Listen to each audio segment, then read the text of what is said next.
Hola, vamos a comenzar con nuestra clase de hoy. En la clase pasada estábamos demostrando el teorema de Taylor, que nos habla de algunas propiedades del residuo y bueno, el polinomio de Taylor de grado n. Nuestras hipótesis, bueno, resumidas, son: tienes una función f que es de clase Cn más 1 en una bola de radio R con centro en x0, que esta está contenida en U. U es el dominio de la función.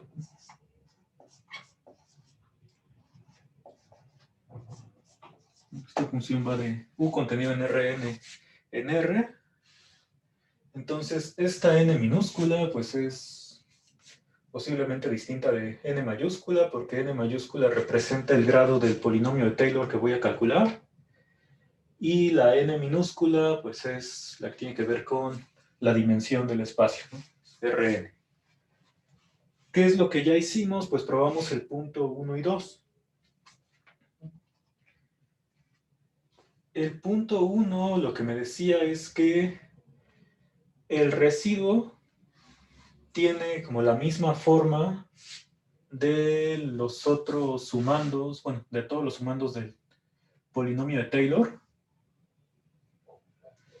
De hecho, un sumando del polinomio de Taylor de los términos de grado n, pues es esto mismo, pero con n en lugar de n más 1, ¿no? 1 entre n factorial, la suma de todas las parciales posibles de orden n, solamente que evaluadas en el punto x0, y por cada parcial que tú tomes, se tenía que restar la variable xi con la entrada, la iésima entrada del punto x0.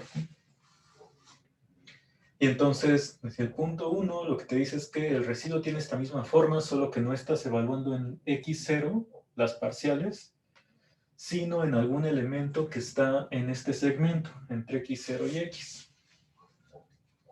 Que es lo mismo que pasaba en el caso de una variable. Esta es la que conocemos como forma de Lagrange, del residuo.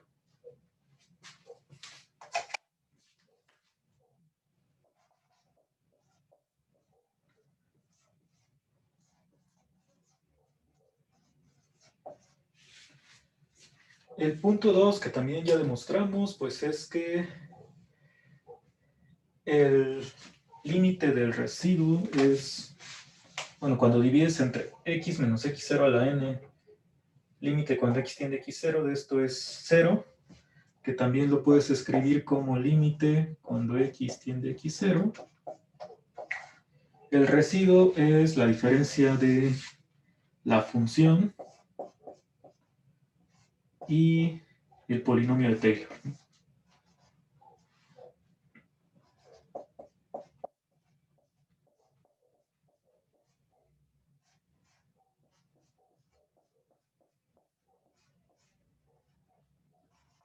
Este límite es 0.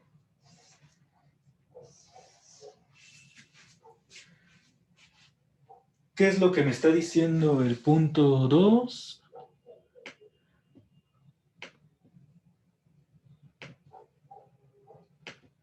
Pues yo ya sé que cuando evalúas el polinomio de Taylor exactamente en x0, ahí la función siempre coincide con el polinomio.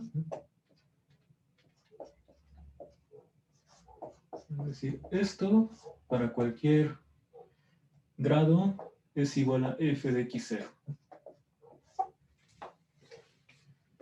Que eso pues sale nada más de la forma en que tienen los sumandos. Si tú pones x igual a x0, pues todas estas restas te van a dar 0 porque ya se trata del mismo punto cuando evalúas. Entonces todos los sumandos te quedan 0, excepto el primero, que es justo f de x0. Entonces lo que mencionaba la vez pasada, pues es que en la imagen de x0, pues ambos coinciden, tanto la función como, bueno, con el polinomio. Pues, quién sabe cómo sea, pero lo que seguramente pasa es que en este punto vale lo mismo.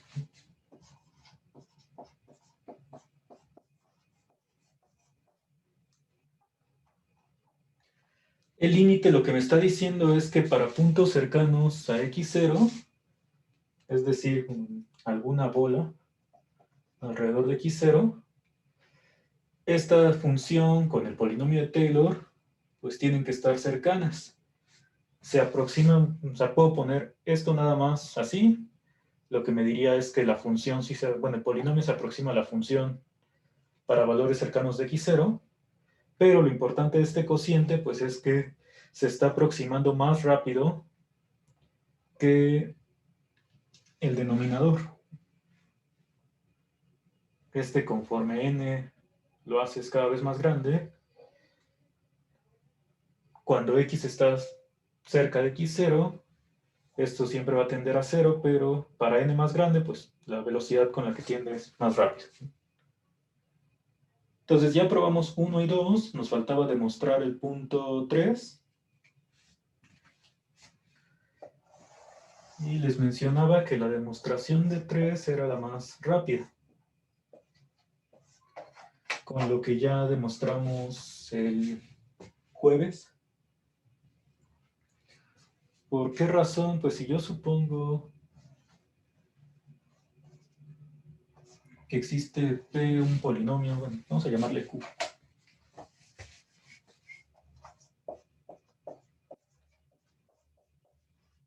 Polinomio de grado menor o igual a n.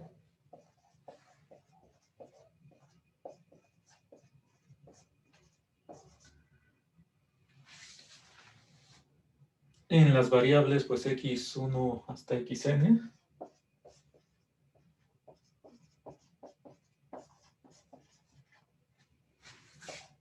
Esto fue lo que pusimos ya en el enunciado originalmente. Tal que cumple la propiedad 2. Es decir, que el límite, vamos a ponerlo por aquí, cuando x tiende a x0, de la función menos el polinomio,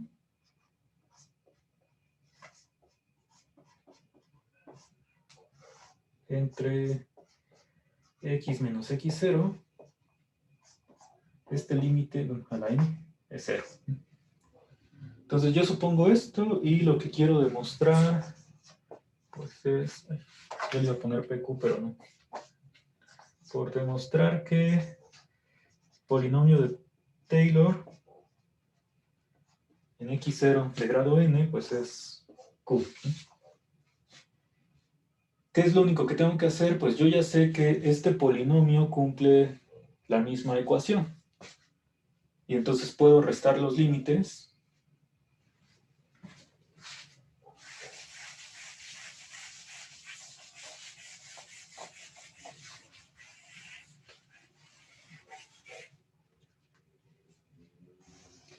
Y lo que me quedaría es que es límite cuando x tiende a x0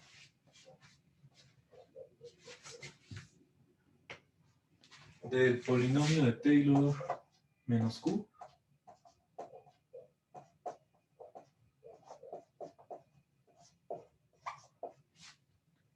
de x entre la misma norma también tiene que ser 0. O sea, porque esto pues lo ves ahí con la función f intermedia.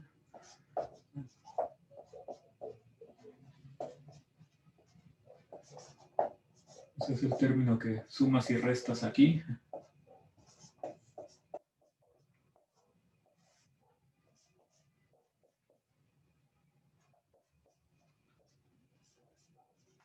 Más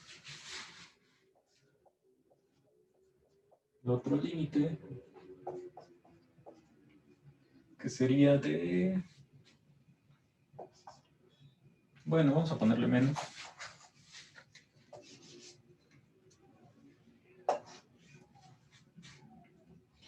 Y ya escribimos f de x menos polinomio de Taylor.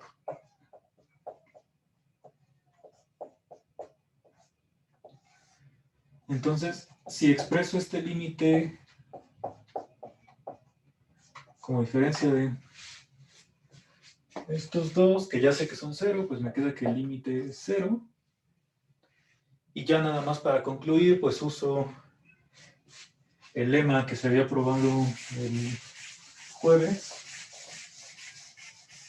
que era que si tienes dos polinomios de grado a lo más n que cumplen que este límite es 0, para cualquier x0, bueno, o sea, más bien para algún x0 se cumple esta igualdad, que este límite es 0, entonces puedes concluir que estos polinomios son iguales, porque lo que nosotros probamos fue que,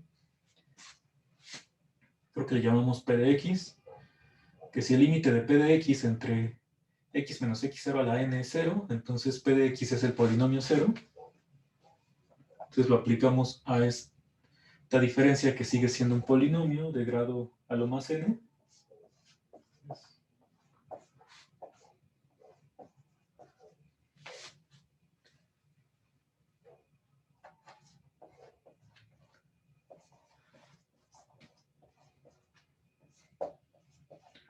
Vamos a ponerla así, pero yo no he probado el jueves pasado.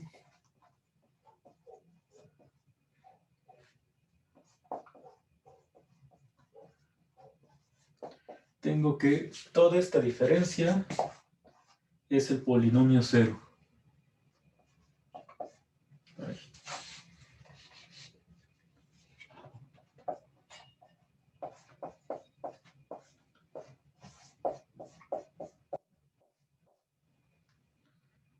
Es idénticamente 0.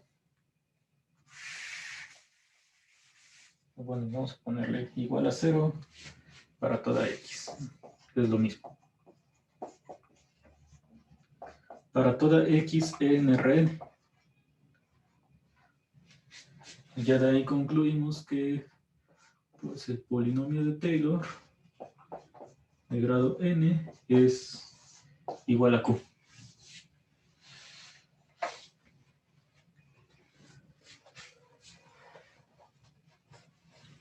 ¿Hay alguna pregunta de este último punto?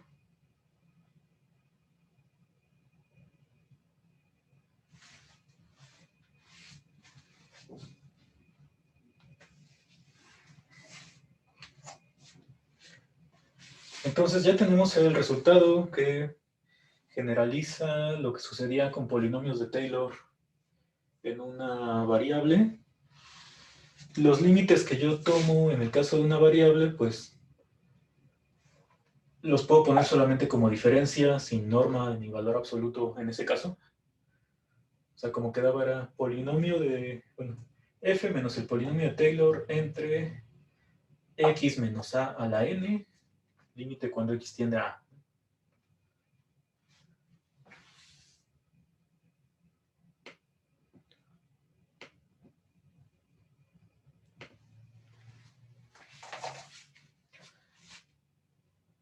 Vamos a ver un pequeño ejemplo de un uso que le podemos dar a los polinomios de Taylor.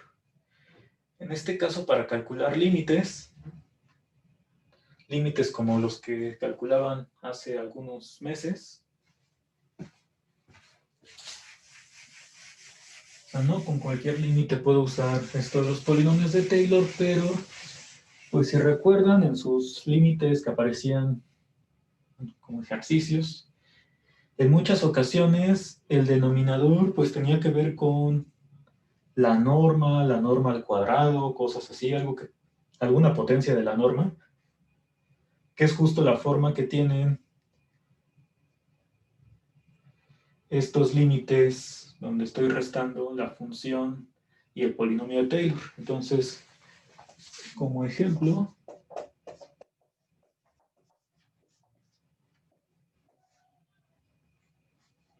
vamos a hallar el límite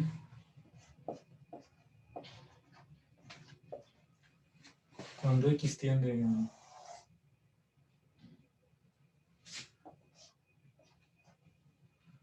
Bueno, que vemos cómo ponerlo. Otra vez que escribir límite, pero no. Es logaritmo natural. Lo vamos a poner pues con una función de la cual ya tenemos polinomio de Taylor para no estar calculando ahorita más derivadas parciales. Vamos a seguir calculando porque lo que sigue es hablar de máximos y mínimos y ahí se van a utilizar. Pero por lo pronto todavía no quiero seguir calculando eso. Entonces, para esta función que está aquí arriba ya calculamos su polinomio de Taylor de algunos grados. Bueno, creo que vimos grado 4, 6, 8 y en todos ya tenía la misma forma. Ahorita vamos a calcular este límite.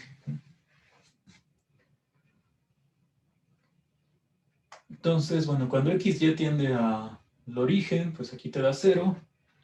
Arriba también pues es logaritmo de 1 más logaritmo de 1, que es 0. Pero pues puedes identificar esto, de que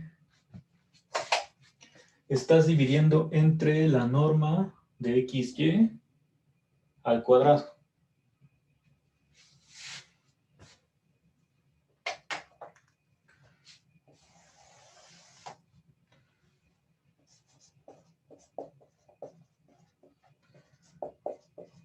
Y como les decía, en muchos límites que calculábamos antes aparecían esta clase de cosas, ¿no? Una potencia de la norma.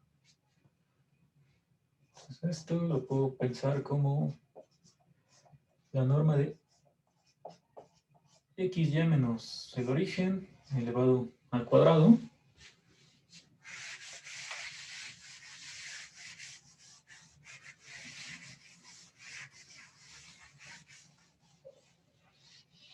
Y entonces, si yo puedo identificar eso, ¿no?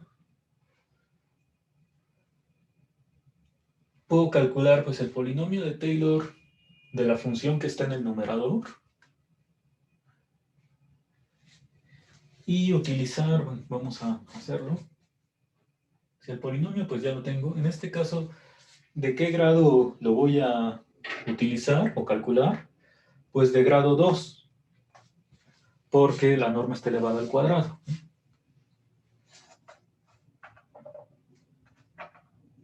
Entonces,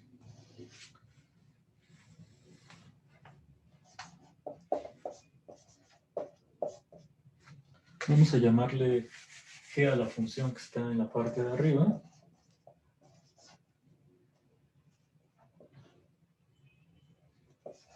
G de x, y una vez vamos a poner igual a logaritmo natural de 1 más x cuadrado más logaritmo natural de 1 más y cuadrado.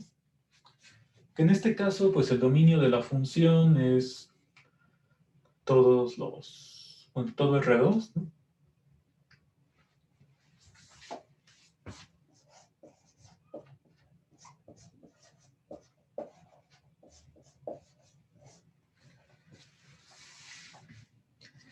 Para esta función ya calculamos polinomio de Taylor, les decía.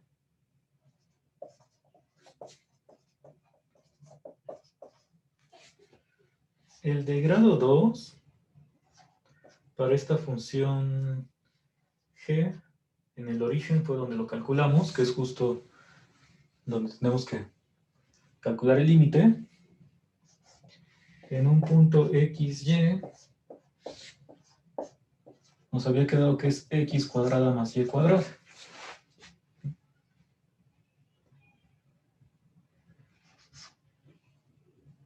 Y la otra cosa que sé, pues es que, bueno, ¿de qué manera voy a utilizar los polinomios de Taylor? Pues cualquier función, yo sé que es igual a su polinomio de Taylor.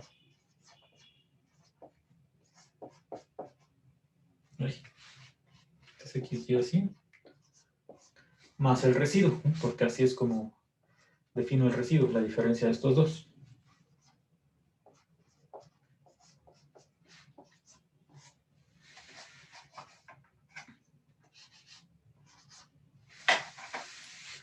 Y entonces, si yo ya sé cuál es el polinomio de Taylor, bueno, si lo puedo calcular, en lugar de todo esto, pues me queda x cuadrada más y cuadrada más el residuo.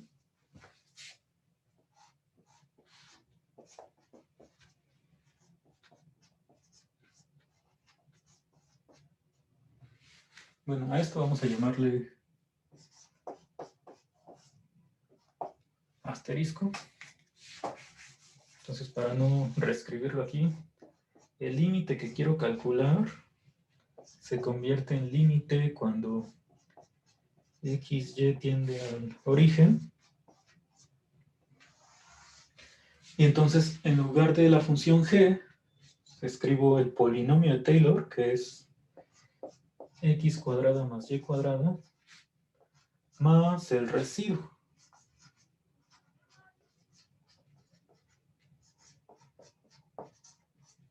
Todo entre x cuadrada más y cuadrada.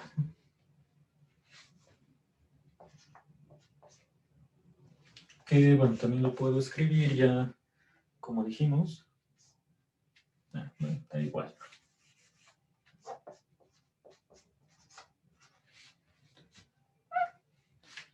En este caso, pues salió muy sencillo, que coincidió con la norma al cuadrado que tenía abajo, pero la idea en general es que yo separe. O sea, cuando me fijo en el polinomio de Taylor, pues tengo polinomio dividido entre otro polinomio que es la potencia de la norma. Entonces, ese límite pues lo puedo calcular mucho más fácil. Y la parte del lado derecho, pues como es el residuo entre, en este caso, la norma al cuadrado, ese ya sé que tiende a cero. Entonces, lo que estoy haciendo es reducir a solamente el cálculo de un límite del polinomio Taylor entre lo mismo que tenía aquí abajo. Entonces, ya para concluir este ejemplo, separo. Se me quedaría igual a límite cuando xy tiende a 0, 0. Esta primera división pues te queda 1. Y el otro lo puedes poner así, como el residuo.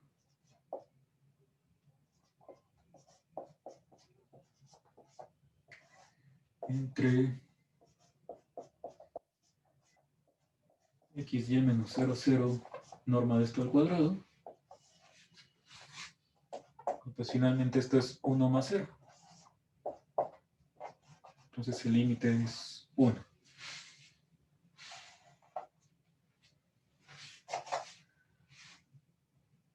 Entonces esta parte de aquí es lo que dice el teorema anterior, el teorema de Taylor.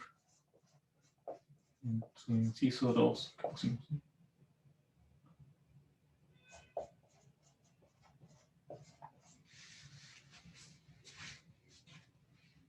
Que ese límite es 0, porque estoy calculando el polinomio de grado 2. ¿Hay alguna pregunta del ejemplo?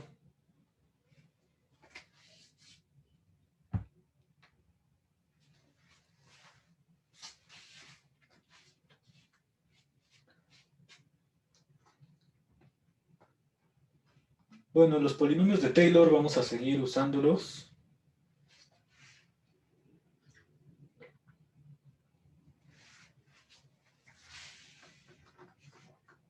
Ahora para hablar de, bueno, para estudiar los máximos y mínimos de una función. Entonces, por fin vamos a comenzar con esa parte.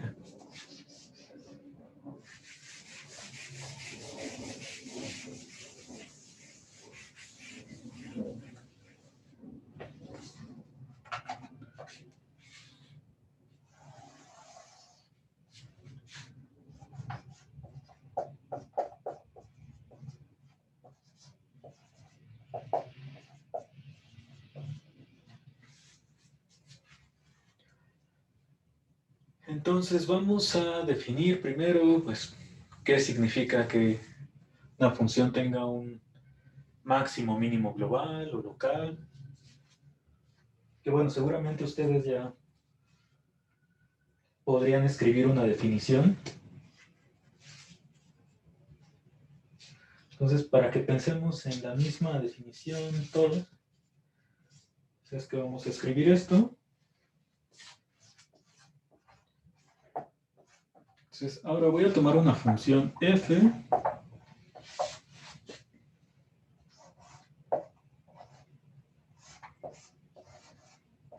que va de A contenido en Rn en R.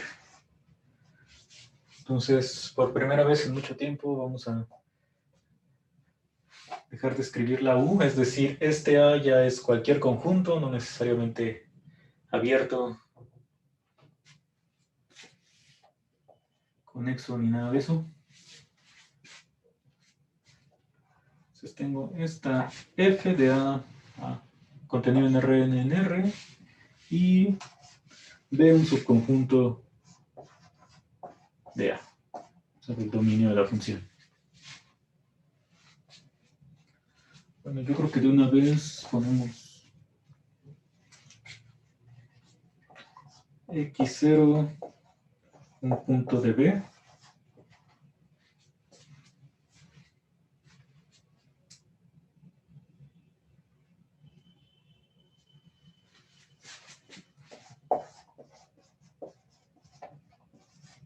Entonces vamos a decir que F tiene o alcanza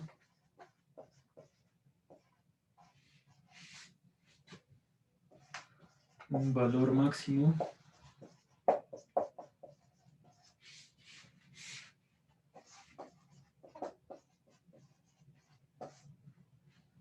en x0 sobre el conjunto B si pues para toda x que esté en B, f de x es menor o igual que f de x0. Entonces, esto sería en el caso de máximo.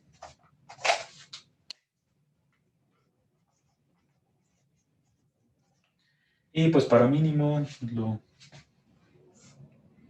lo opuesto, que f de x0 es menor o igual que f de x, ¿no? Para toda x en el mismo conjunto B. Entonces ahí estaría hablando de un mínimo o máximo global sobre el conjunto B. Y para local, pues nos vamos a fijar en una vecindad de x0, es decir, en una bola.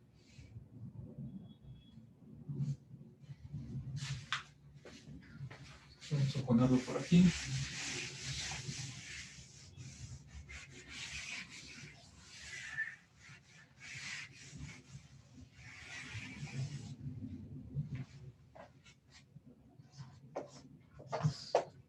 F tiene o alcanza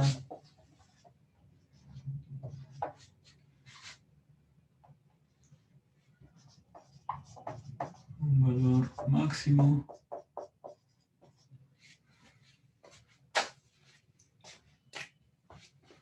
o igualmente mínimo.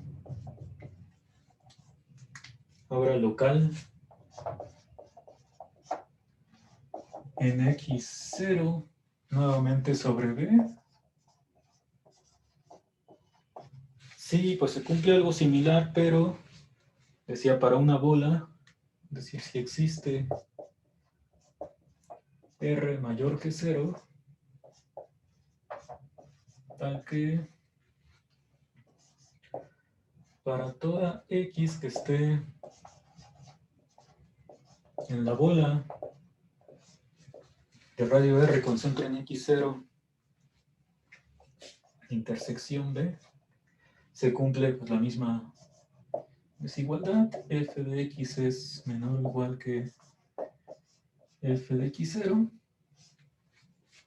O en el caso de mínimo, pues que F de x0 es menor o igual que F de X.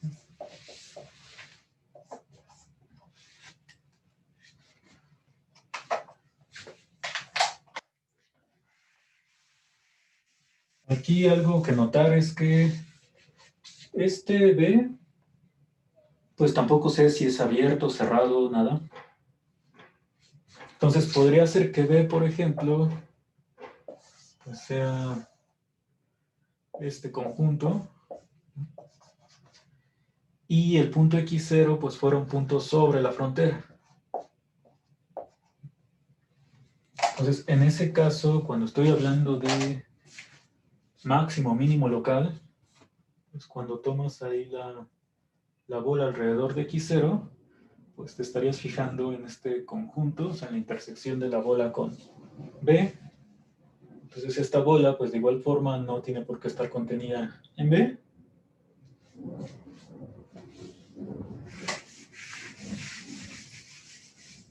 Entonces lo que queremos hacer a continuación es estudiar pues, cómo puedo encontrar máximos o mínimos locales y globales. Hay que recordar que en el caso de las funciones de R en R,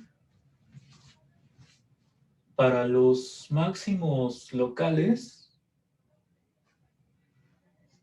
pues ahí sí me fijaba en intervalos abiertos, por ejemplo. Y pues tenía un criterio de la primera derivada, criterio de la segunda derivada. ¿Qué es lo que hacía cuando quería calcular máximos globales? Bueno, máximos globales, donde sé que sí existen, pues en el caso de funciones de una variable, esos los podía encontrar en intervalos cerrados, ¿no? Cuando la función es continua. Ese resultado pues ya se generalizó en este curso, en el sentido de que cuando te fijas en un conjunto que es compacto, si la función es continua, pues sí alcanza un máximo o mínimo sobre el conjunto, que es compacto. Entonces, por ejemplo, si B fuera todo esto, y la función es continua, pues ahí ya sé que sí existe un valor máximo y un valor mínimo sobre el conjunto B. ¿Qué es lo que se hacía aquí para estudiar, bueno, para encontrar ese máximo? Pues tienes un teorema, por ejemplo, que te dice que basta con que te fijes en los puntos críticos y en los valores, bueno, en los puntos extremos del intervalo. Y entonces el máximo y el mínimo pues tienen que estar entre esos valores, ¿no? Los puntos críticos, que es cuando la derivada se hace 0, A y B. Ya con que compares eso sea suficiente para saber dónde están máximo y mínimo. Aquí, pues estos puntos A y B que están en los extremos, cuando te pasas a un conjunto de este tipo, o sea, un compacto, pues se traducen en los puntos frontera. Entonces, como que tienes el interior del conjunto, que es el abierto, bueno, el equivalente al intervalo abierto aquí, donde aplicas criterio de la primera, segunda derivada, y los puntos de la frontera serían pues el equivalente a los puntos A y B. Entonces vamos a estudiar primero pues algunas cosas que tienen que ver con máximos y mínimos locales usando las derivadas.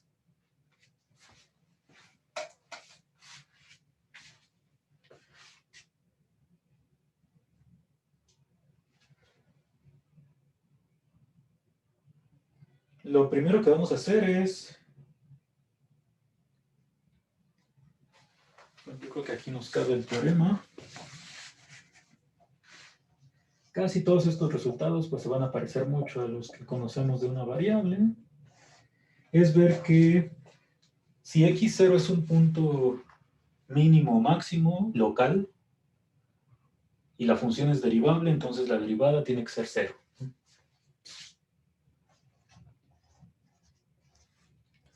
Entonces tengo f. Pues para esto, ahora sí me voy a pasar otra vez al U, es decir, a un conjunto abierto, cuando hable de máximos o mínimos locales. Ahorita vemos.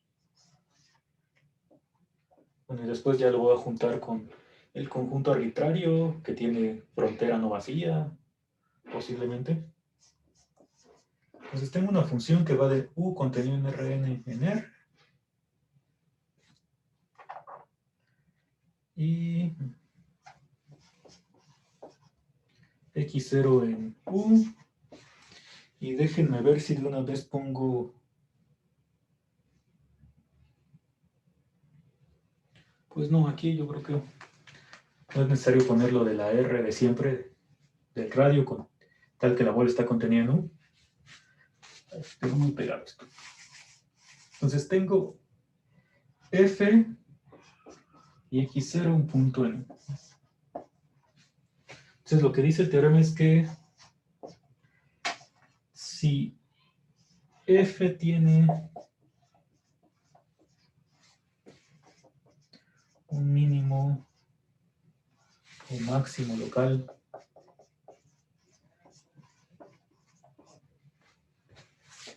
en X0, en este caso sobre U,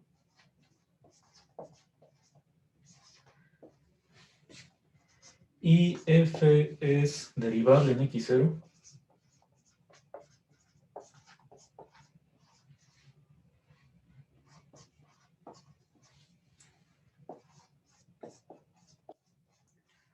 entonces la derivada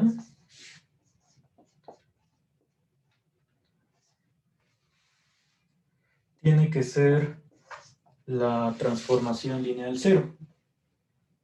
Hay que recordar que la derivada aquí es una transformación lineal. Igual que en el caso de una variable, pues aquí para este teorema es importante suponer que la función es derivable, porque pues puede pasar, ¿no? Que en el caso de valor absoluto,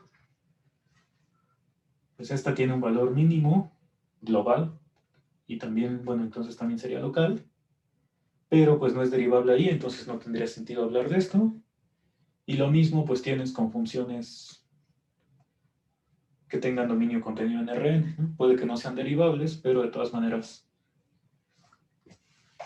que haya un máximo o un mínimo. Ejemplos, pues puedes pensar hasta en una función que no sea continua y entonces automáticamente no sería derivable. Vamos a intentar demostrar este resultado.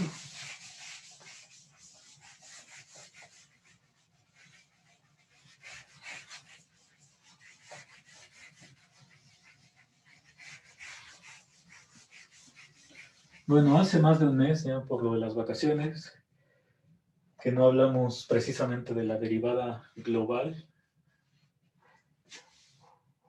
pero lo único que necesitamos recordar en este caso, ponerlo aquí,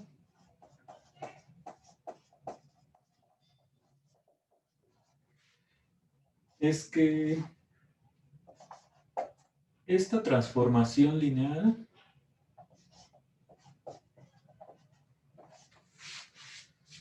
cuando la función es derivable, en automático yo sé que existen las derivadas parciales y puedo hablar del gradiente. Y para calcular la transformación en un punto X, pues la manera más sencilla es hacer el producto punto del gradiente con el vector X. Entonces, yo lo que quiero demostrar en este caso es que la derivada es idénticamente cero. O sea, para cualquier X vale cero esto. Y entonces bastaría probar que cada derivada parcial es cero. Entonces ya no importa cuál es el vector X con el que estés haciendo el producto punto, pues esto te daría cero.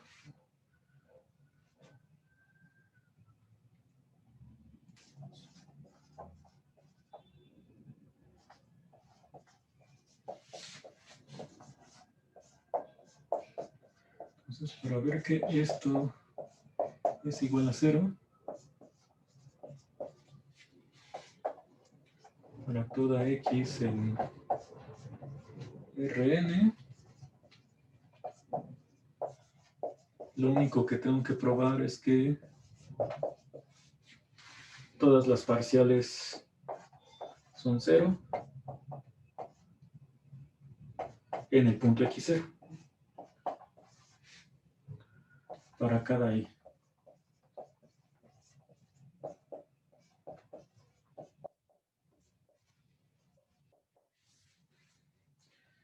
Pero pues si me fijo en las derivadas parciales, ya es algo que se parece pues a lo que conozco de una sola variable. ¿En qué sentido? Bueno, pues imagínate que este es f de x0. Vamos a ponerle ahí x0, f de x0. Pensemos que estamos en R, pues, una función con dominio contenido en R2. Y entonces, si te fijas en las derivadas parciales, pues es, por ejemplo, solamente fijarte en una dirección. De hecho, pasaría lo mismo con cada derivada direccional. Cuando tú nada más te fijas en este recorrido, en esta trayectoria, pues aquí sigue habiendo un máximo local, en el caso de máximo. Y ahí, por ser máximo local, si lo pienso en una sola variable, ya sé que la derivada, sería la derivada parcial, tiene que valer 0. Entonces eso es lo único que vamos a demostrar. ¿Cómo pruebo esto? Pues mi definición de la parcial con respecto a xy en x0 es límite cuando h tiende a 0 de f de x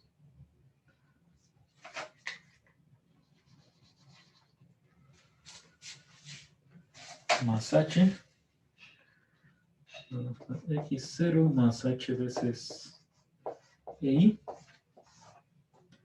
menos f de x0 entre h.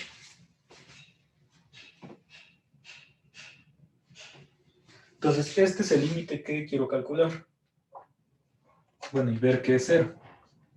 ¿Cómo veo que es 0? Pues primero me puedo fijar en el numerador. Vamos a considerar el caso cuando es máximo. Si es mínimo, pues sería algo muy análogo que ahorita podemos revisar rápidamente.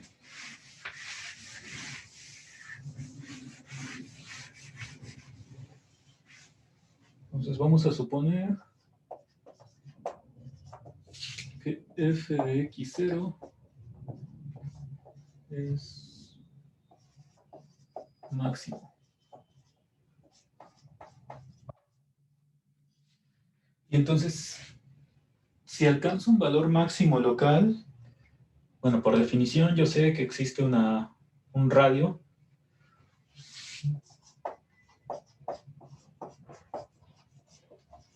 Existe R mayor que 0, tal que, pues para toda X en bola de radio R con centro en X0,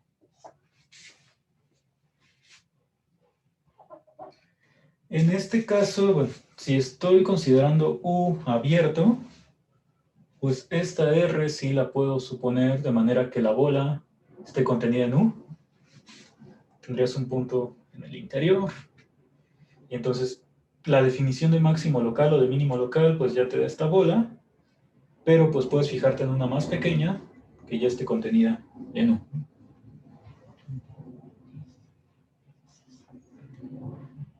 Lo que se cumple para máximo pues sería que f de x siempre es menor o igual que f de x0. Y entonces si nos fijamos aquí, pues este es como que va a tomar el papel de x. Entonces este f de x0 siempre va a ser mayor o igual que este número, siempre y cuando pues el punto pertenezca a esta bola. Es decir, si tomas H con valor absoluto menor que R para que sí permanezcas en esta bola,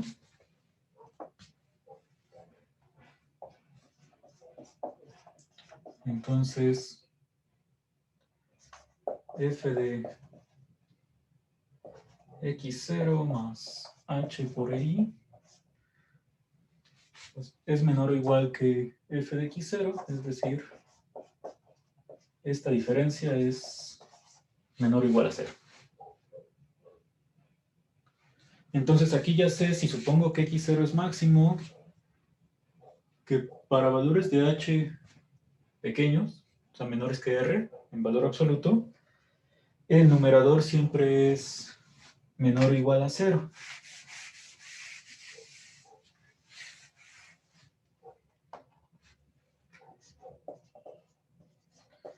Ya para terminar, pues nada más tengo que separar los casos de qué pasa con el denominador. O sea, si tú tomas h positivo, entonces tendrías que, al dividir entre h,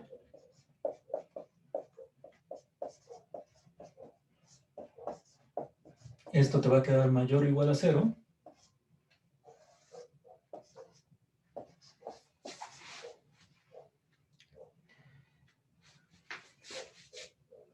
Lo vamos a quitar. Y como yo estoy suponiendo que la función ya es derivable, este límite sí sé que existe.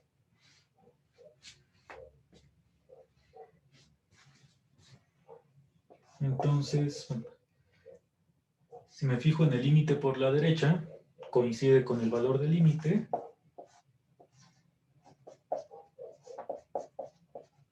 Esto lo podemos poner que es igual al límite cuando h tiende a 0 por la derecha de todo esto.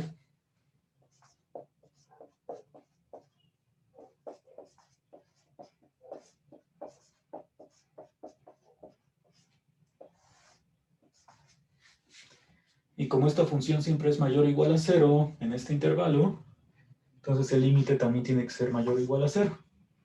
Es decir, aquí estoy diciendo que la parcial con respecto a x sí es mayor o igual a 0. Y similarmente, pues ahora si te fijas en h negativo, esto te va a quedar menor o igual a 0.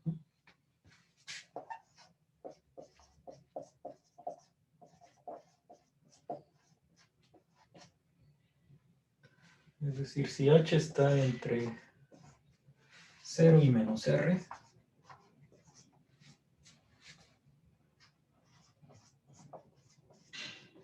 entonces el cociente es menor o igual a 0.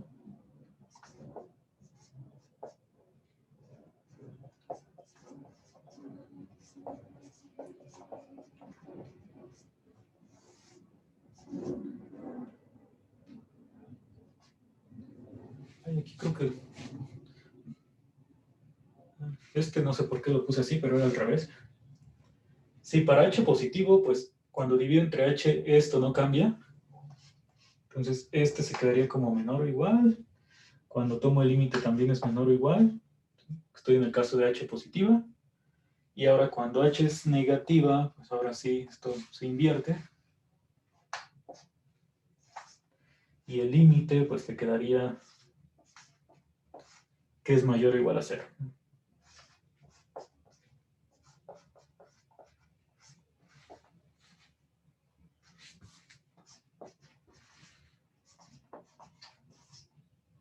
Límite cuando h tiende a 0 por la izquierda ahora.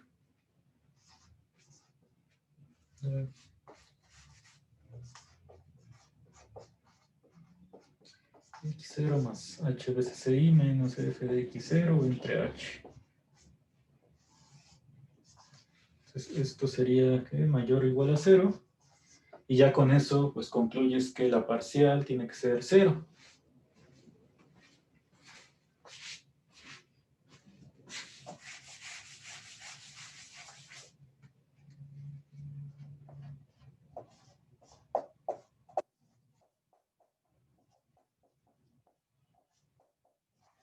como esto lo estás haciendo para cualquier y,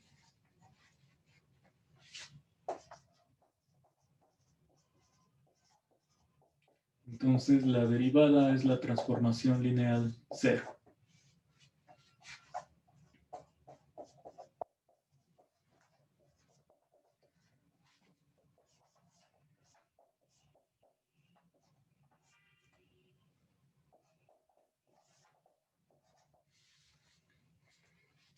Entonces, esta demostración, pues es como la que se hace para una variable, ¿no? Tal cual.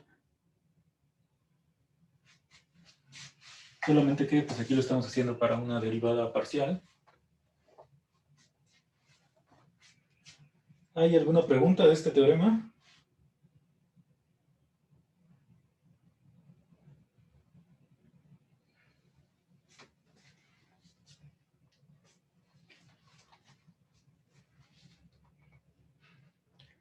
¿Todo bien hasta ahora?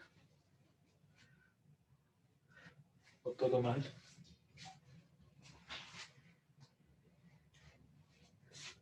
Bueno, igual que como ocurre en R,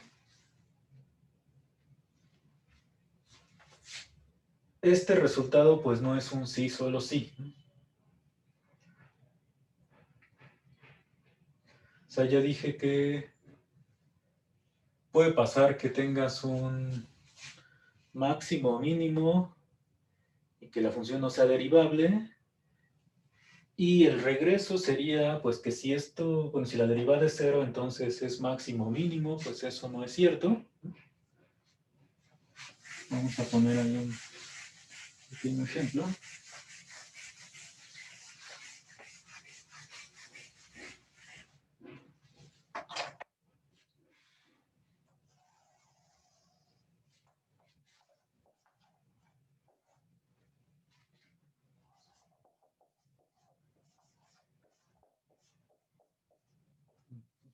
El hecho de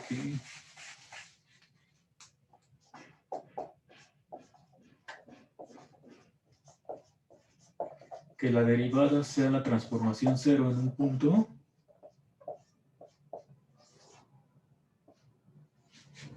no implica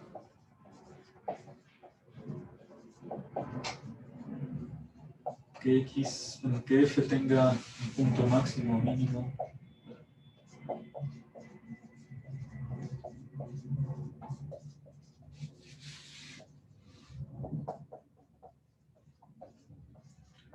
Un mínimo local en x0.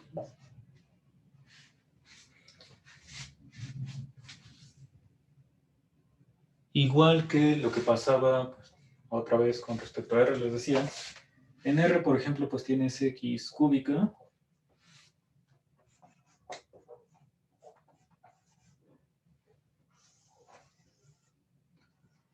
que para este punto es el 0, la derivada es 0, pero pues el 0 no es máximo o mínimo local. En el caso de varias variables, pues podemos dar un ejemplo, bueno, el ejemplo más importante es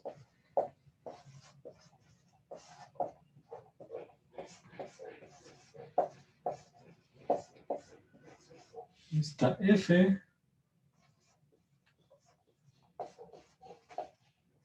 de xy igual a x cuadrada menos y cuadrada. Bueno, ¿por qué digo que es el más importante? Ahorita vamos a decir por qué. ¿En qué punto me voy a fijar otra vez en el origen? Esta función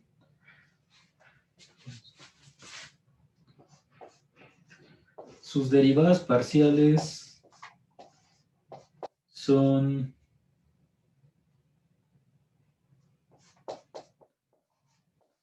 únicamente 2x y menos 2y, que ambas son continuas en todo R2. Y entonces, como las parciales son continuas, pues la función va a ser derivable. Es un resultado que se había demostrado antes.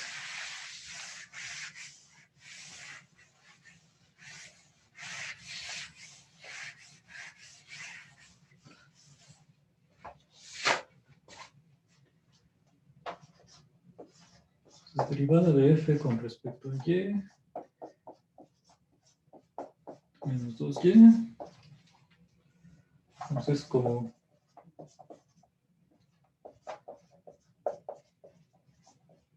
las derivadas parciales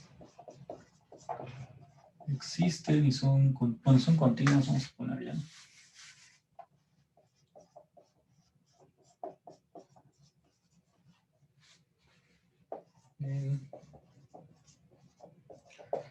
Cada x, y en R2, que son polinomios, pues entonces f es derivable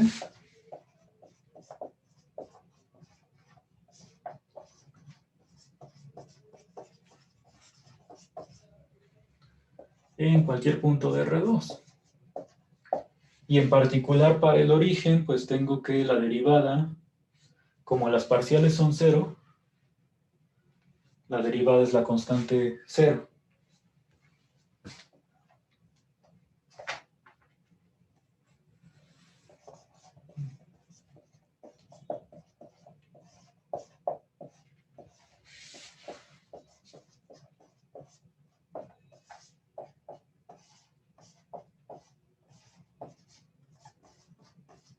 Entonces ahí la transformación, bueno, la derivada es la transformación lineal 0.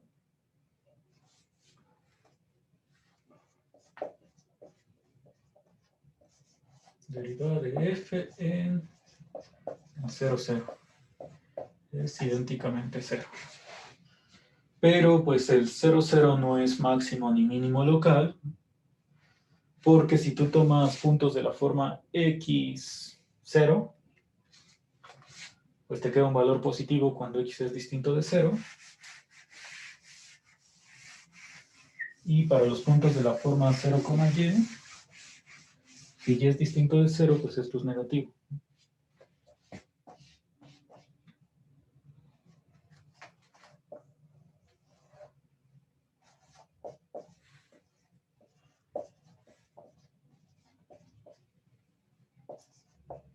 F de x, 0 es x cuadrada, que es positivo, si x distinto de 0. Y f de 0y es menos y cuadrada, que es negativo si y es distinto de 0. Y entonces en cualquier bola que tú consideres alrededor del origen,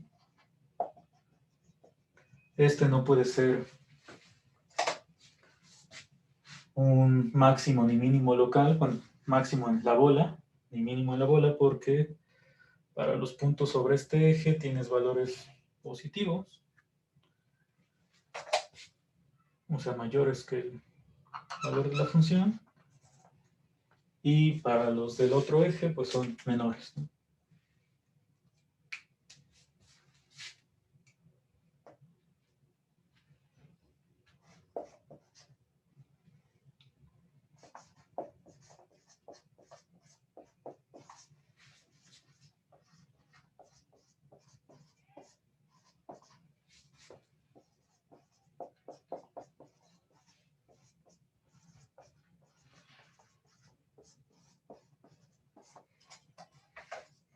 Bueno, y como este ejemplo, pues puedes poner muchísimos. De hecho, podrías dejar el mismo x cúbica solo, o sea, que dependa de una variable, aunque sea f de x, y seguiría pasando que la derivada es 0, porque las dos parciales te darían 0, y pues el origen no es punto máximo ni mínimo.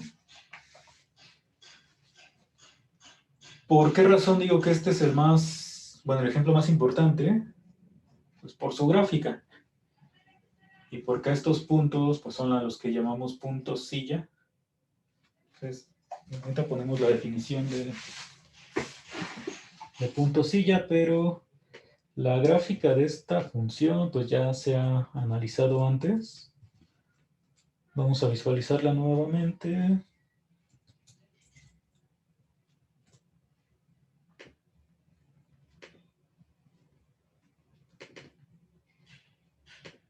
Si ponemos z igual a x cúbica, no, x cuadrada, menos y cuadrada.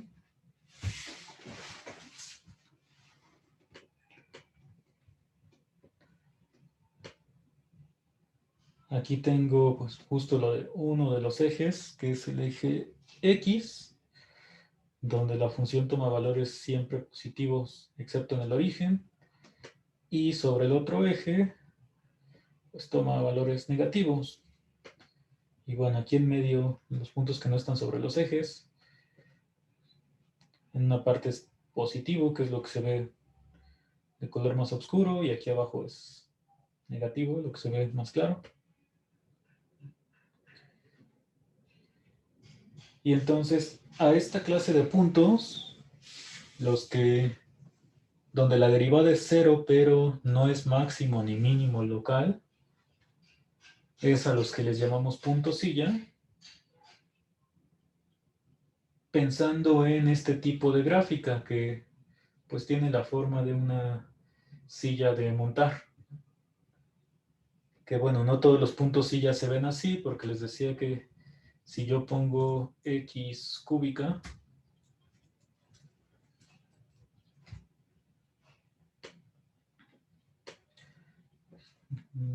regresar a la gráfica original, ahí está. Pues aquí tengo como la gráfica de x cúbica en R, pero multiplicada por los reales, o sea, por la otra coordenada que es y. Entonces todos los puntos que están ahí como señalados en verde, que serían los que están sobre el eje y, serían puntos silla. Que ahí la derivada es cero, pero pues esto no se ve tal cual como una silla de montar como el ejemplo pasado. Entonces en ocasiones sí tiene esa forma, en otras no, ya depende de la función. Pero a todos estos puntos les vamos a llamar puntos silla. Vamos a poner esta definición.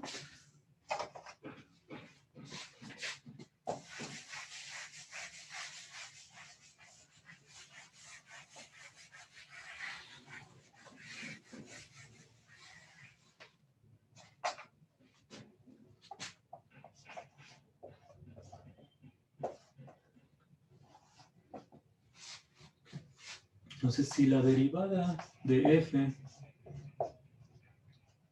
en un punto x0 es la transformación 0,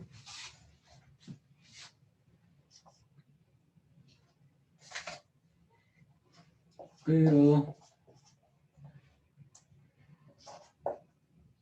f no alcanza un valor mínimo o máximo local en x0,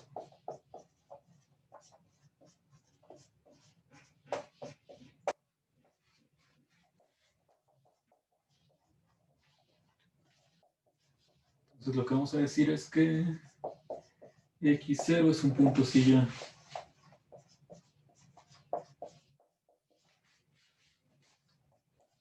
de la función f.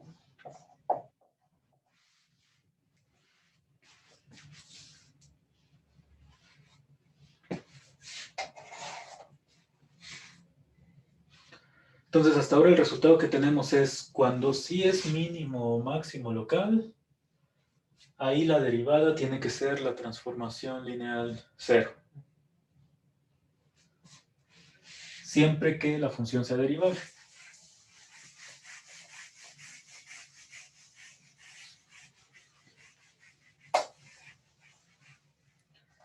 Gráficamente, pues si te pones a pensar en el plano tangente, pues tiene sentido, ¿no? Que si aquí tienes un máximo, pues el plano tangente, en el caso, por ejemplo, de funciones de R2 en R, pues tiene que ser horizontal. Y el plano tangente, pues es el que obtienes con la derivada, precisamente.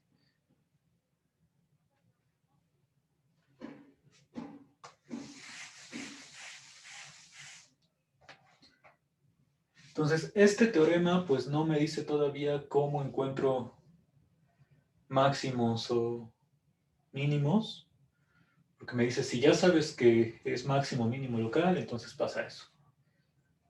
Ahora vamos a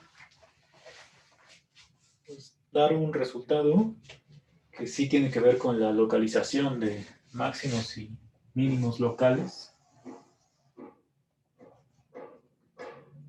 Para este resultado necesitamos hablar primero un poco sobre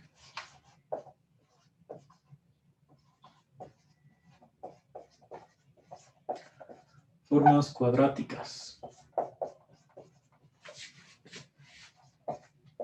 En Rn. Lo que vamos a hacer es pues, dar el equivalente a criterio de la segunda derivada. Entonces, las formas cuadráticas, bueno, una forma cuadrática va a ser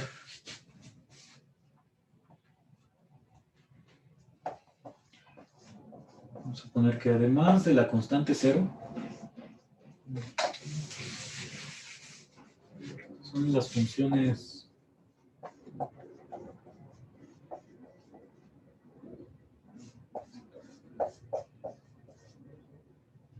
polinómicas, digamos f, que van de R, n en R.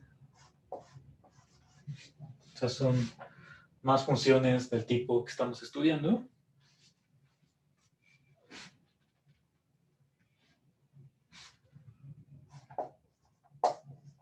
Entonces, bueno, tengo dos opciones así para clasificar. Para decir si es una forma cuadrática, f es la constante cero, la voy a pensar como una forma cuadrática.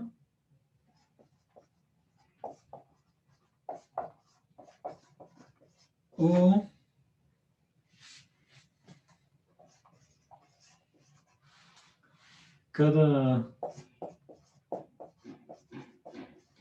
cada término, o sea, cada monomio, porque estoy pensando en un polinomio, de f es de grado 2.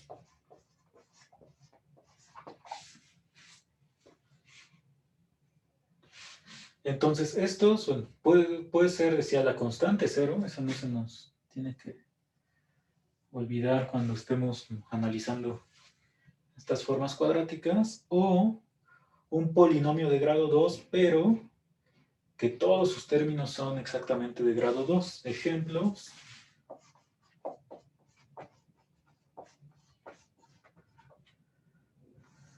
Digamos, si pienso en dos variables, puedo tener f de xy, pues justo como la constante cero, decía.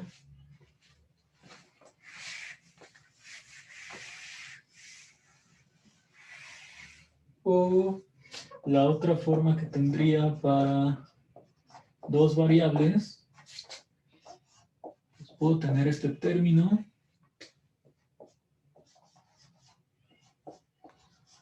mixto, que también pues, sería de grado 2.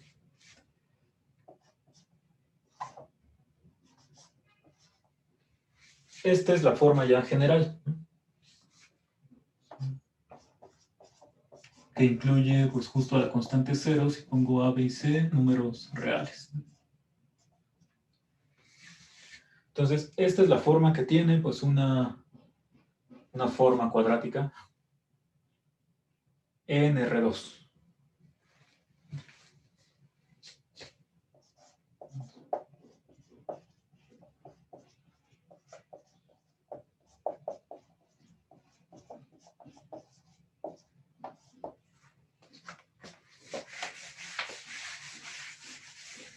En R3, por ejemplo, no vamos a escribirlo, pero pues puedo tener hasta 6 términos distintos, ¿no? O sea, bueno, vamos a poner ya nada más este, x, y, z. Puedo tener cada término cuadrático de una sola letra y todos los términos mixtos, ¿no?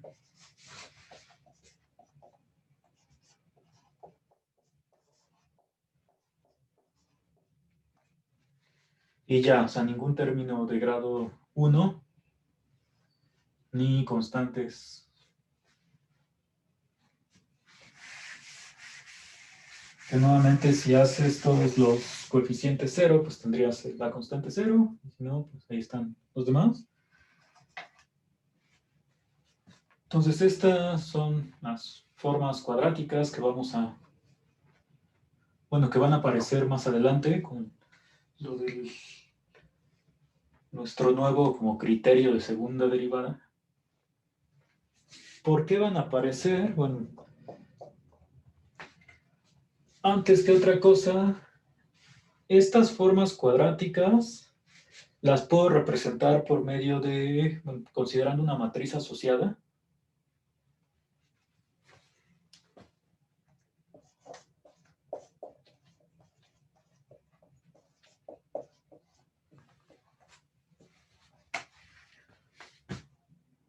En el caso de R2, si yo pongo aquí una matriz de 2 por 2,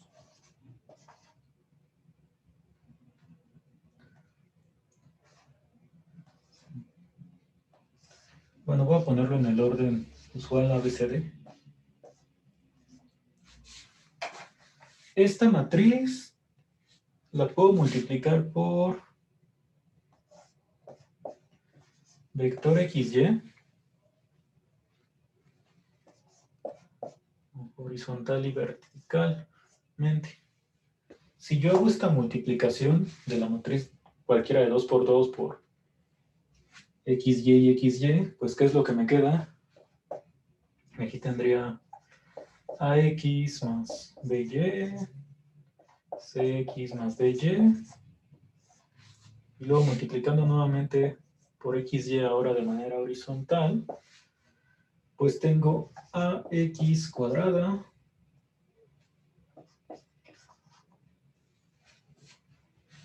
más BXY, y luego pues estos multiplicados por Y, CXY y DY cuadrado. Entonces obtengo pues una forma cuadrática, ¿no? Porque aquí estás en la primera multiplicación agregando X y Y, luego con la otra multiplicación pues también está X y Y, pero ahora como columna. Entonces de hecho, pues si pongo mejor A1, 1, 1, 2, 2, 1, creo que así es más clara la forma que tienen.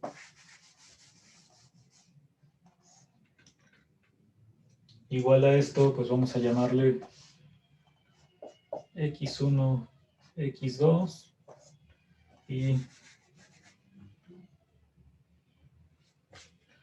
bueno,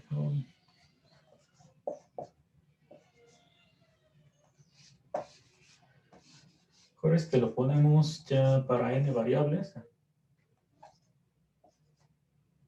Lo que vamos a cambiar aquí nada más es que para que me quede, pues, estos dos habría que sumarlos. Si quiero, pues, obtener ahí la forma que tenía al inicio, lo único que tendría que hacer, pues, es ponerle aquí un medio. Sí, ahorita ponemos la forma ya general. Si le dejo como B, pues me va a quedar un 2, ¿no? Bueno, da igual eso. Entonces aquí sería B y B, sea al final, o sea, lo que llego es a AX cuadrada. Disculpen por tanto cambio. Al final casi regresé a lo que tenía al inicio, pero Entonces, si yo quiero obtener esta forma cuadrática, pues la matriz en la que tendría que pensar es en ponerle aquí un medio y un medio para que ya me quede bxy, ¿no? Entonces, esta la quise dejar porque, pues aunque vamos a estudiar el caso general, muchas veces los máximos y mínimos los aplicamos pues para funciones de R2 en R, ¿no?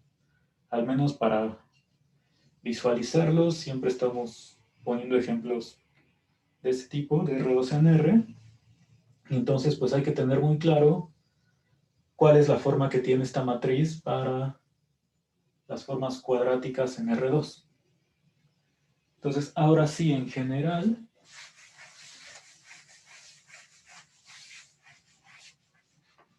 para una forma cuadrática en Rn,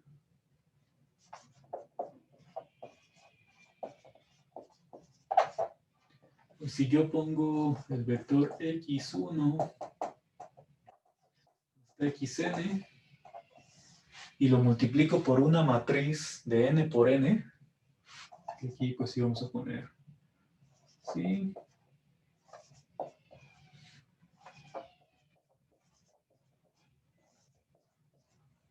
nuevamente pues, horizontal y verticalmente.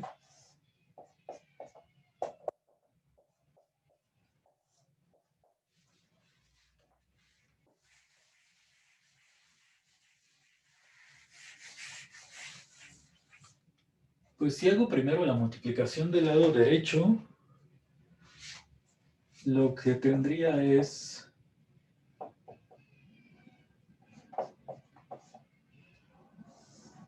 pues A11 por x1 más A12 por x2, así hasta xn. Aquí abajo es con n, n2,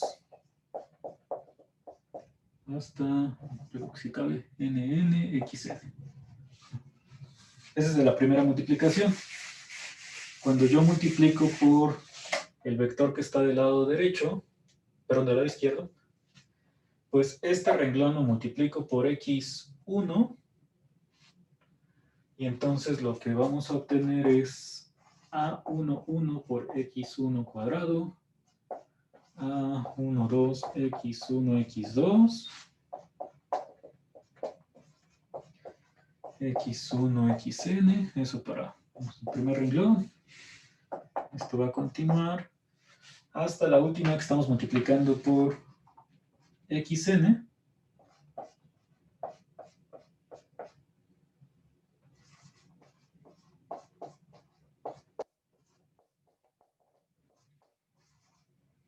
nn xn cuadrado. O sea, ¿qué es lo que está pasando? Pues que en la primera multiplicación tienes la variable xy correspondiente a la entrada i. Y cuando multiplicas por el vector del lado izquierdo, pues te aparece la variable xj. Entonces esto ya resumido, pues en realidad es la suma. Y cuando estás calculando a y j por x y xj, se te aparecen las dos variables de los índices, con i y j desde 1 hasta n. Esta ecuación, pues también la puedes escribir en la forma más resumida de producto de matrices.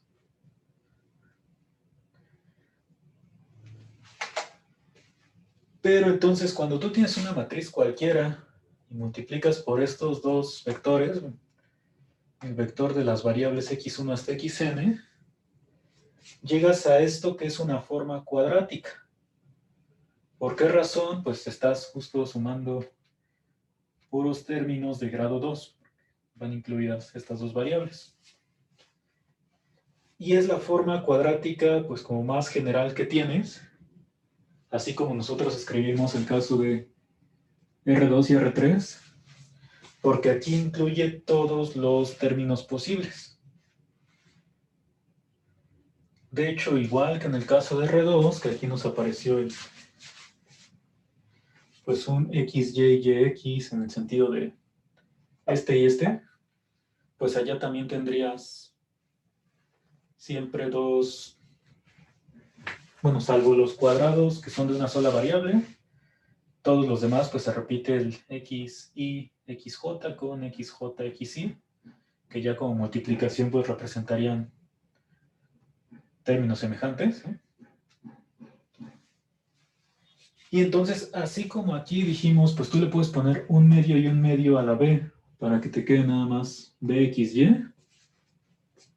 Lo que puedes hacer en este caso con la matriz, pues es considerar nada más matrices simétricas.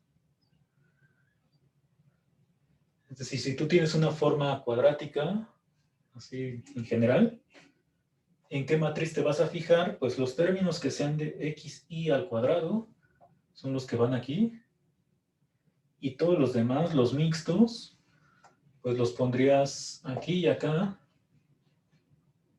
con la mitad del coeficiente. ¿Qué quiero decir con todo esto? Pues que cualquier forma cuadrática tiene una matriz asociada de este tipo que es simétrica.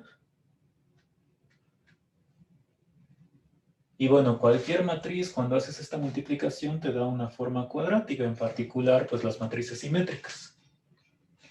Entonces, todas las formas cuadráticas en Rn, yo las puedo asociar con una matriz simétrica. Vamos a escribir eso.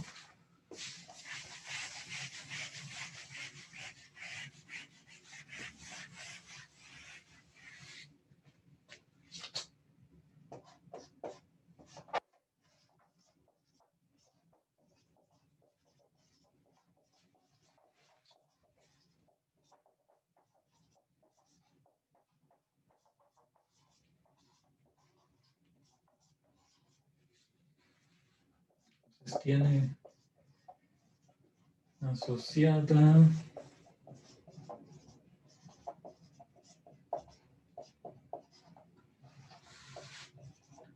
una matriz simétrica A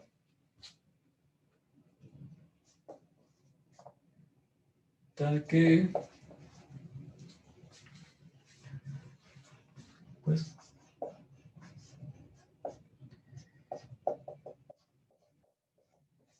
el polinomio f es igual a, pues, este vector x1, xn multiplicado por a,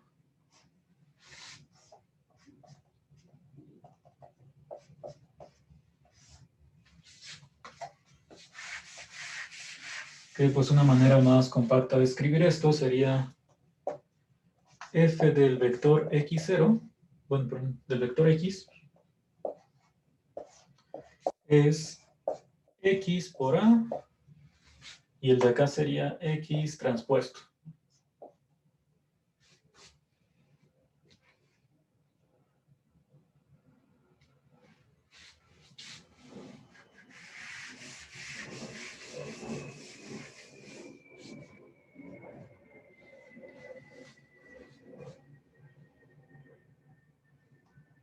Entonces, bueno, esta matriz ya comentamos cómo se calcularían los coeficientes. Si los términos cuadráticos van en la... Perdón, los términos de un solo cuadrado, o sea, los que no son mixtos, van aquí en la diagonal así como aparecen, y todos los mixtos los pones en su respectiva entrada IJ y JI a la mitad, para que ya te dé la suma del polinomio que tenías originalmente. ¿Hay alguna pregunta de esta parte de las formas cuadráticas? Lo que se ha comentado.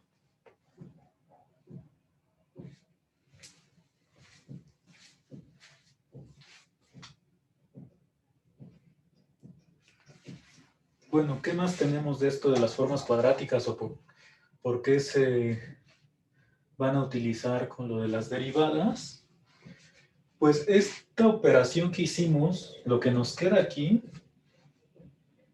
pues se parece, por ejemplo, al desarrollo que teníamos en los polinomios de Taylor. Este A y J, si tú lo piensas como, bueno, que A y J es la derivada parcial de segundo orden, por ejemplo, pues justo tendrías, nada más te faltaría el 1 entre 2, lo que te aparece en los términos de segundo grado con respecto al polinomio de Taylor, porque estás haciendo todas las combinaciones posibles con todas las variantes de la I y la J.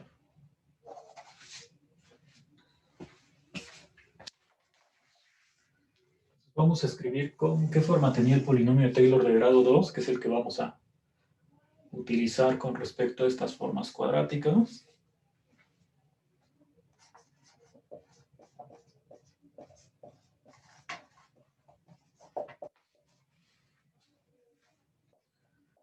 Si f es... Esta ya no es forma cuadrática, sino una función.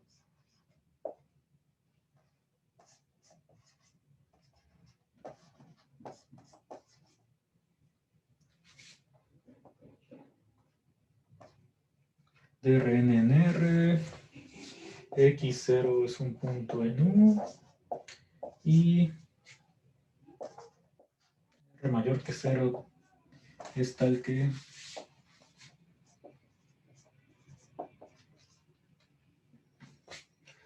f es de clase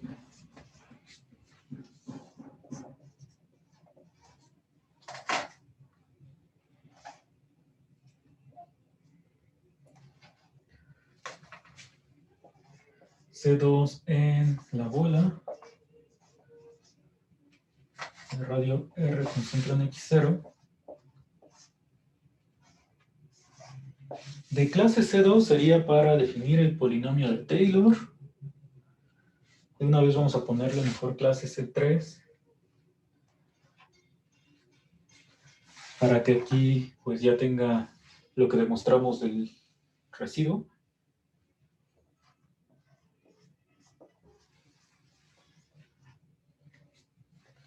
Entonces, pues yo sé que puedo calcular el polinomio de grado 2, f en el punto x0.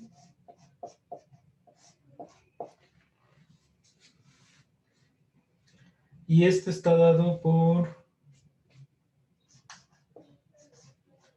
f de x0 más la suma de las parciales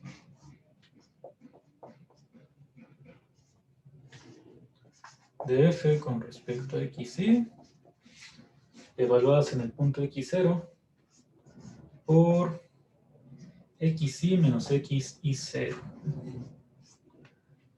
Hasta aquí tengo el polinomio de grado 1, que es lo que resto cuando pongo lo del límite de la derivada. El término de grado 2 es la suma, hay que ponerle ahora sí el 1 entre 2 factorial o 1 entre 2. 1 entre 2 por la suma, y son todas las parciales de segundo orden. Entonces aquí sería d cuadrada f, x y xj, también evaluadas en x0. Y entonces la i y la j las estoy variando desde 1 hasta n. Y aquí tengo que poner x... voy a ponerlo en este orden. J y después sí. Digo, da igual porque estoy combinando todas, pero...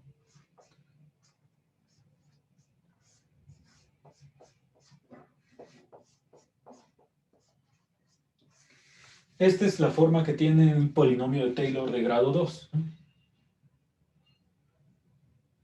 Y entonces lo que quería decir es que esta parte de aquí, pues justo son sumas de i, j desde 1 hasta n. Entonces yo podría considerar esta parte como los términos a y j.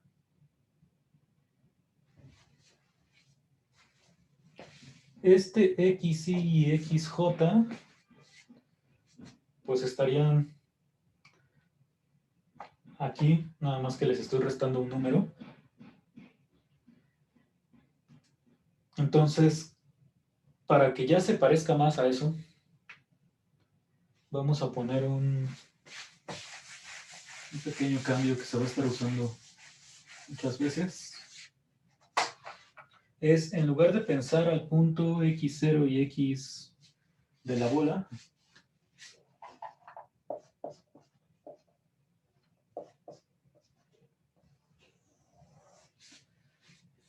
esto pues pasa para cada X punto que yo tome en la bola de radio R con centro en X0. Ahí es donde sé que la función es de clase C3, entonces puedo calcular el polinomio de Taylor y más que calcularlo sé que el residuo cumple ciertas propiedades que son las que me da el teorema de Taylor. Entonces, les decía, para que esto se parezca más a la suma que tengo aquí abajo, en lugar de pensar en el punto X, vamos a fijarnos en este vector H. Y entonces X pues se va a convertir en X0 más H.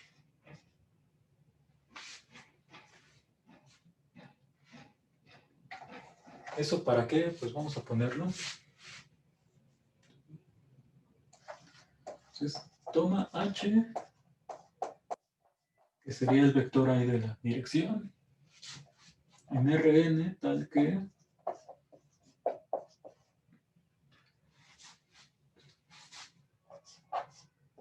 la norma de H sea menor que R, ¿no? Para que sí permanezcas en la bola.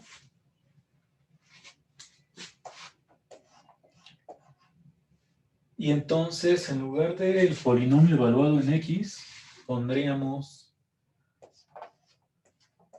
polinomio de Taylor evaluado en X0 más H. Eso nada más estoy haciendo como un pequeño cambio de variable.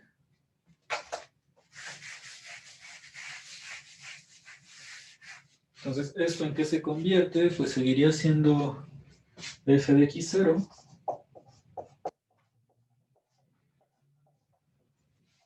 lo único que se va a modificar pues es esto.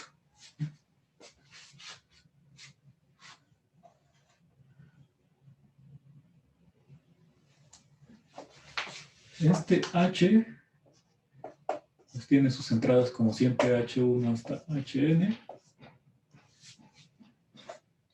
Quedó muy junto, vamos a poner esto más para acá.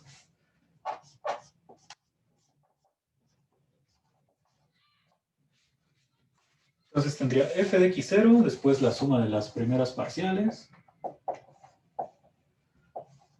o sea, las de primer orden, siguen evaluándose en el centro de, bueno, donde estoy calculando el polinomio de Taylor, pero el x y menos x y 0,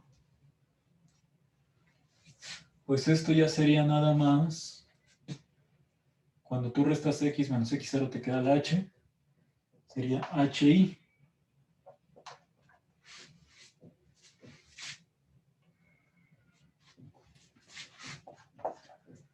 Y pues igual abajo, ¿no? Tienes la misma suma de todas las parciales. Y j es de 1 hasta n.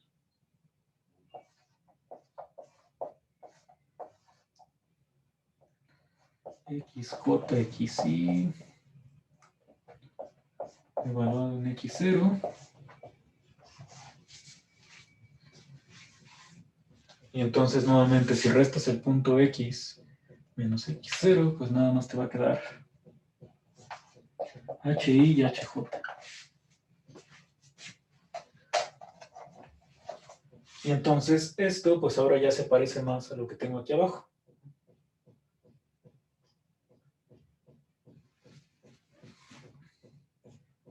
Bueno, ¿y qué tiene que se parezca? Pues que esta suma, o sea, esta forma cuadrática, tengo aquí una forma cuadrática en las variables HI, HJ. Y entonces, esta como es una forma cuadrática, pues yo la puedo representar por medio de una... Bueno, tiene su matriz asociada,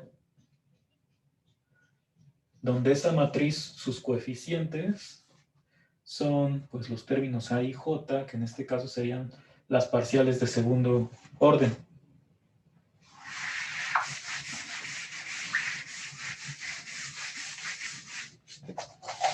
Entonces esta es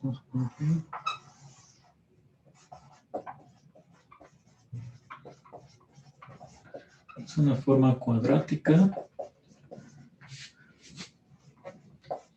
en las variables H1 hasta HL.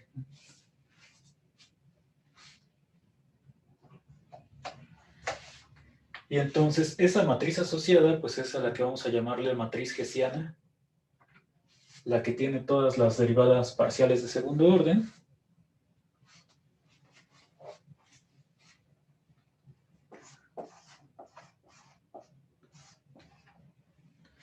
Que la puedo calcular, pues siempre que existan estas derivadas. ¿Hay alguna pregunta antes de definir la matriz hessiana?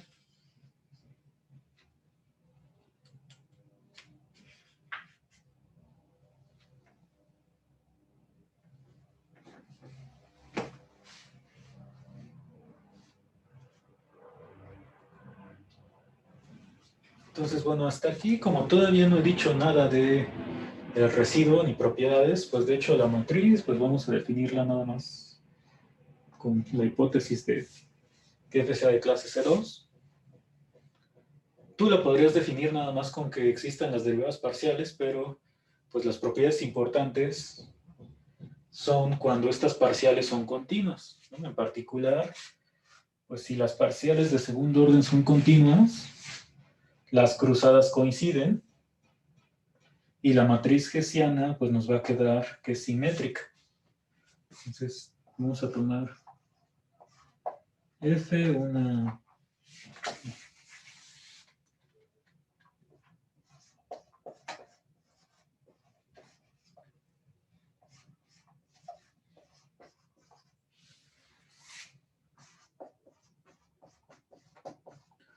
función de clase C2, vamos a ponerle que nu, o sea, en todo el abierto.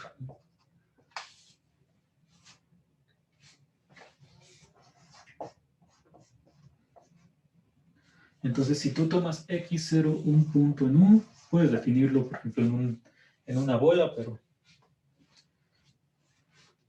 es lo mismo. Entonces, en el abierto donde sepas que la función es de clase C2, si tú te fijas en un punto, en ese conjunto, defines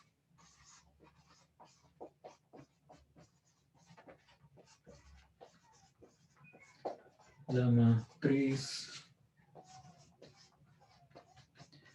hessiana de F en el punto x0,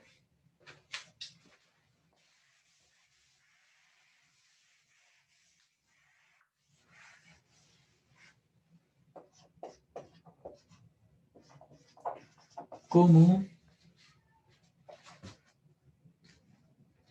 pues la matriz que tiene todas las derivadas parciales de orden 2. Aquí iría x y cuadrada, evaluada en el punto x0.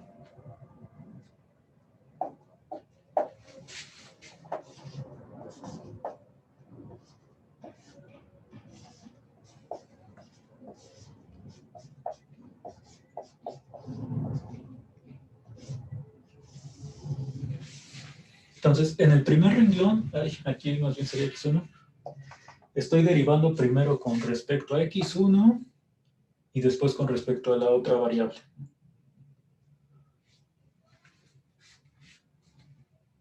Y aquí abajo, pues sería primero derivar con respecto a xn, y luego pues, con respecto a x1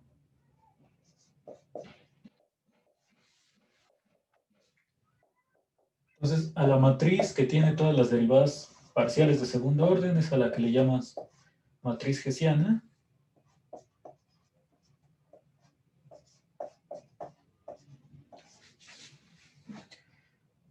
Y entonces esta matriz, que va a resultar simétrica, ¿no?,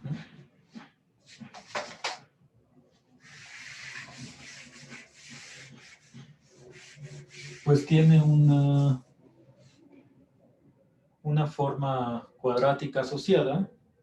A partir de ahí fue que salió todo esto, que es precisamente esta suma. Entonces,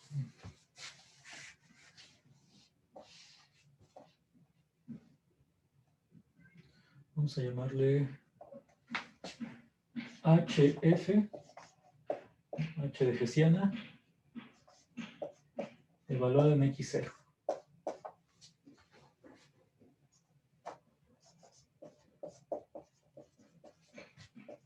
Entonces vamos a notar que como todas las parciales cruzadas son iguales por ser de clase C2,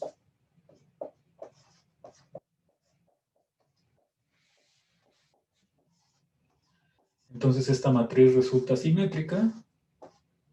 Ay, aquí faltó la X.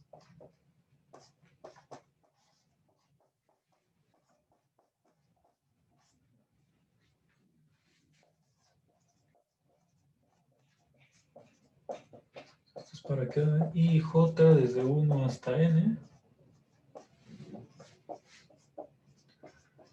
Entonces, esta matriz hessiana de F en X0 es una matriz simétrica.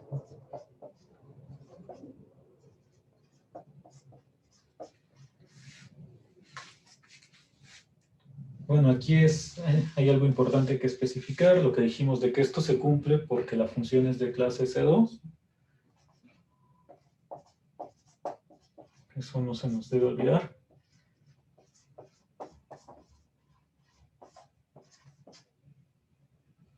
Entonces, pasa esto.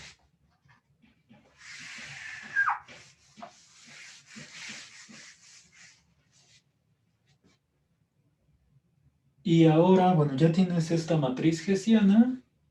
Si te fijas en la forma cuadrática, que es esto de aquí, bueno, cuando evalúas en X0, estos ya son números reales, ¿no?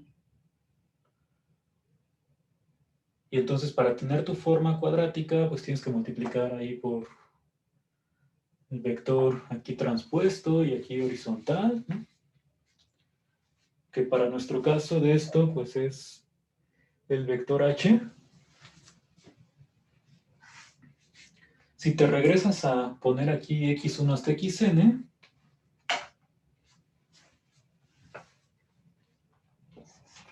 a la forma cuadrática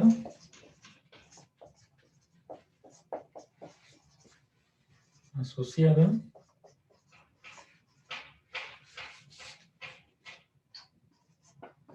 que hay que recordar cómo está definida.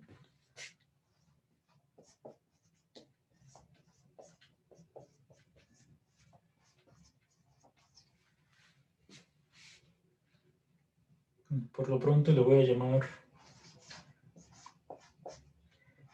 G. Entonces lo que hacíamos era multiplicar del lado izquierdo por el vector X. Aquí iba A, que A es esta matriz hessiana, en X0. Del lado derecho tienes X transpuesto.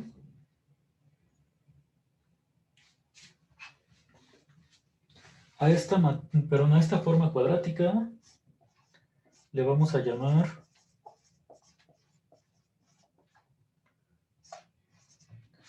la hessiana. O sea, cuando dices hessiana nada más, estás refiriéndote a la forma cuadrática.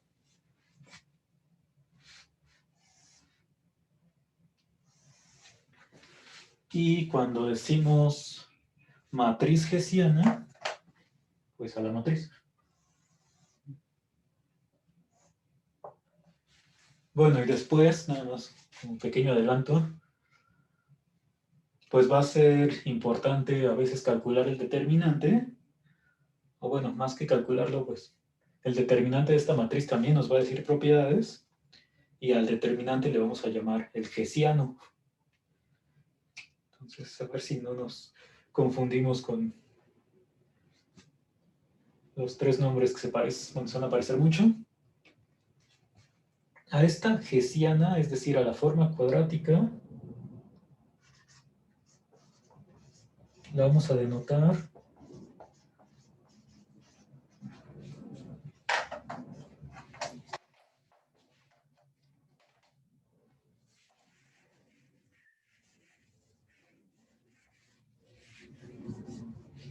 como... En esto también se va a aparecer la notación.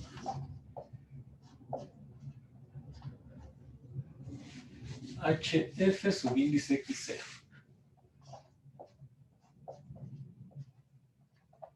Digo, ya con todas las veces que lo escribamos, supongo que nos vamos a acordar de cuál es cuál. Pero, entonces, en resumen,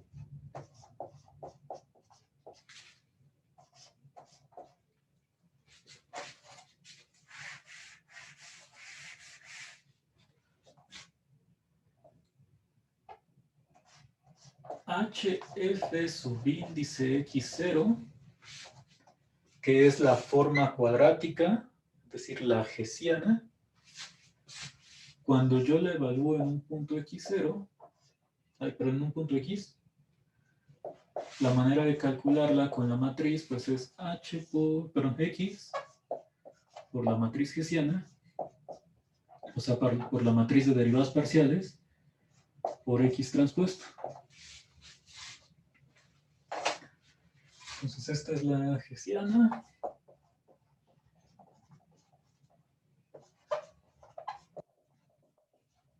Y le puedes decir forma hessiana para distinguirlo de matriz hessiana.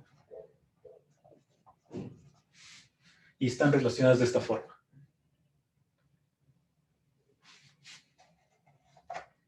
Y bueno, ya para concluir lo de hoy,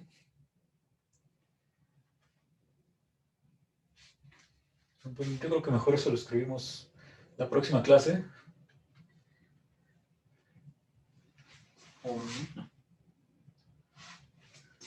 Bueno, sí lo vamos a escribir la próxima clase, pero aprovechando que está aquí, pues de una vez lo podemos poner.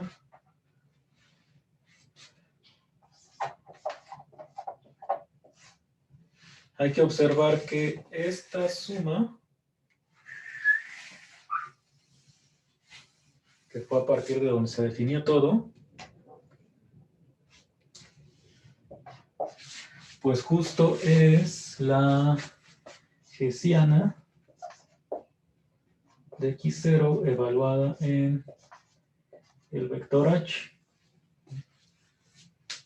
De ahí salió todo porque pues, evaluar en el vector H, dijimos, es multiplicar de este lado H transpuesto,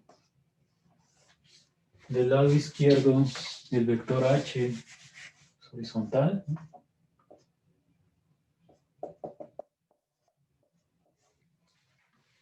Y entonces cuando haces esta multiplicación, según lo que analizamos al inicio, pues dijimos te queda la suma de todos los A y J por HI y HJ, pero aquí los A y J pues son las derivadas parciales que tenemos ahí. Entonces esto pues lo vamos a recordar en la siguiente clase, pero pues lo que está pasando es que con el polinomio de Taylor, el término que tiene que ver con todos los términos de grado 2 que están resumidos aquí en esta suma, la suma completa pues es a lo que estamos llamando la hessiana. Y que yo la puedo calcular así, multiplicando esa matriz por el vector H y H transpuesto.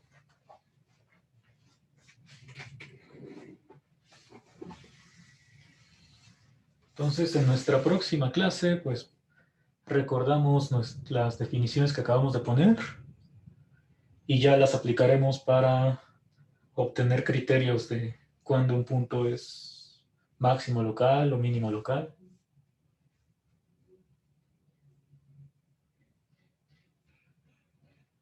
Entonces, si no tienen alguna pregunta de esto, nos vemos el miércoles.